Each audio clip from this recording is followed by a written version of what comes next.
He says, just take the speed route. Anybody that uploads gets claimed immediately. TTD says, that's ironic. H3 got sued years ago because he included footage of another YouTuber on his channel. Now he does this shit himself. But in that case, TTD, I know I heard that same argument, but I think that in the previous case, when he got sued, it was fair use because he was using it in a actual like transformative video. In this case, Denims literally went live as soon as H3H3 dropped the video. She went live and she said, like, we're doing this to fuck Ethan, basically. So in this case, I have to agree with Ethan Klein. Like, that shit was unreasonable. It was unreasonable. Let me see if I can find the clip of what she actually said so you guys can see what she said. It was unreasonable. She set herself up for failure.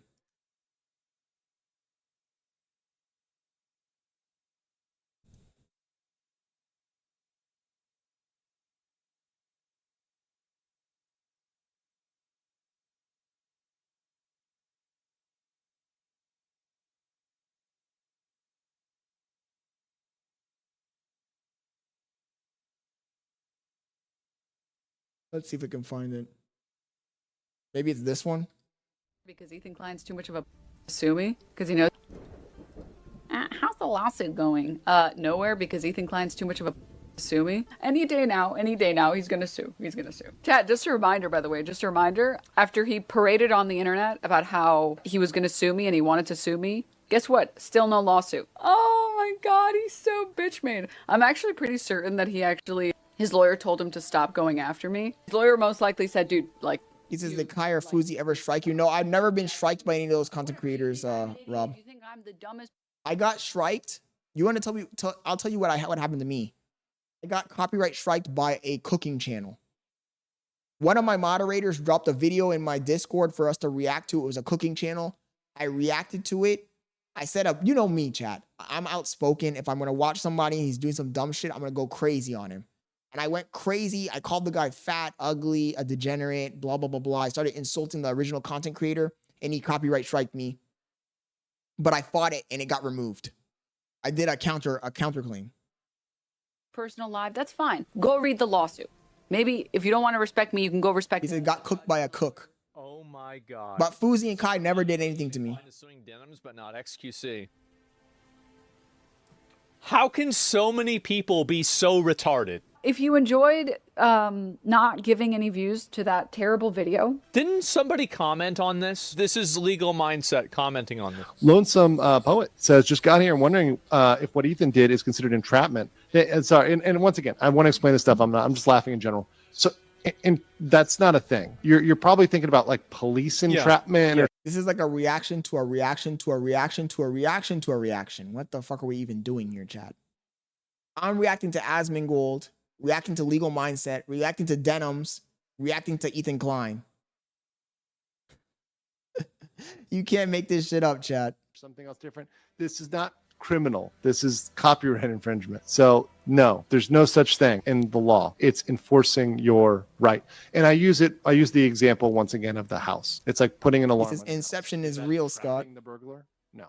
What? Oh, no. Denims compares stealing from a corporation to stealing from Ethan Klein. You check your bank account and like Chase accidentally refunded you an extra $50. Okay. If some old lady on the street is like, hey, you know, do you have change for a $10 bill? And she hands you a $50 bill and you keep the 50. See how one of those feels morally worse? One of those feels like you're stealing from someone who does need it, or you're stealing from, I don't know, not a corporation. Well, it's a good thing the way that you feel about something isn't the way the law is. Well, I feel differently about this. It's okay when I do it. We're not talking about... The thing, Donatello, the difference is when Kai Cenat says that you guys can react to his content, he's giving you verbal consent to do it, right?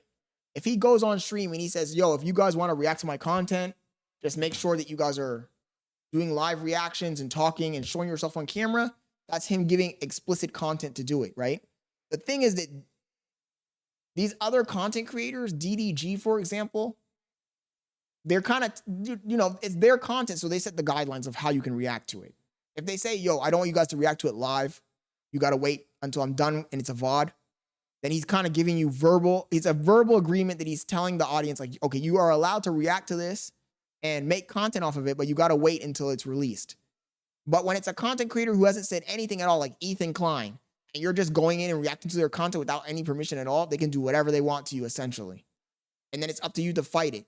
And when they do a DMCA through YouTube, that's them just being polite. Because Ethan Klein, he could have striked their channels down on Twitch. He could have put in a DMCA on Twitch and just had the videos removed. But he decided not. He went big dog.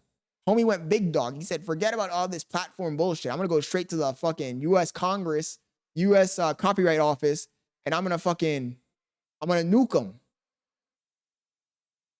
And that's the risk that people take. And a guy like Brandon, he's playing with fire because he has too many people watching him.